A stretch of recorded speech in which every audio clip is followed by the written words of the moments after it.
Tapi paling pahit yang mengubah besar hidup saya ya, kalau begini ceritanya beda. Oke. Kamu harus lanjutin kuliah. Bapak kan nggak punya uang.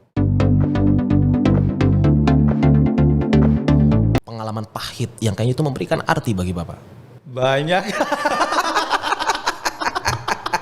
Tapi paling pahit yang mengubah besar hidup saya ya, itu ketika saya diterima kuliah di IPB.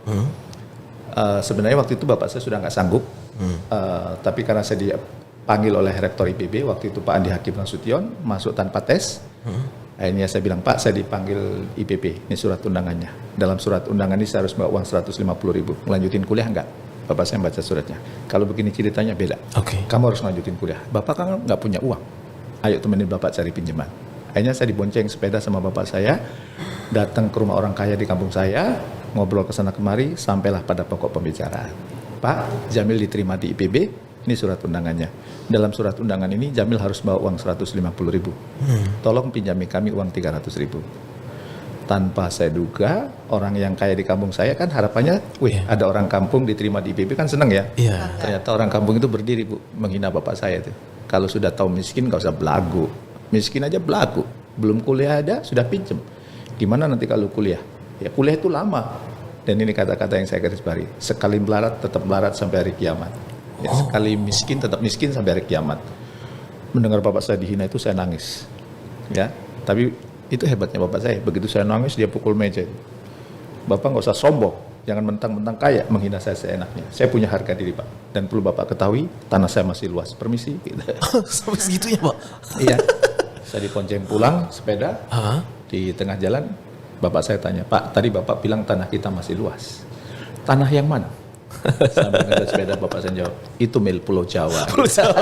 Saya tinggalnya kan di Lampung. Ya.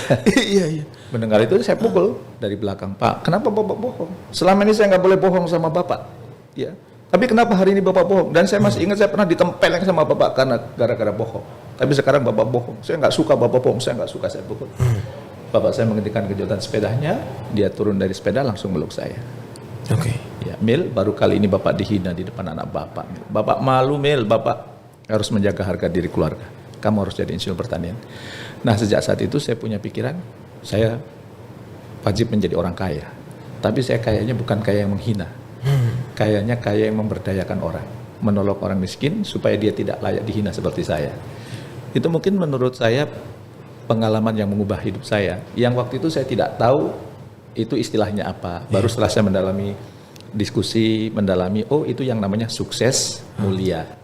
Karena dari pengalaman itu. Ya, sukses berhasil di saat yang bersamaan keberhasilan kita menjadi sumber manfaat buat orang-orang sekitar kita. Biar Dan orang itu merasakan juga. Sukses mulia. Dan saya akhirnya punya metafor juga, Bu Olid. Sukses mulia itu kayak orang bernapas.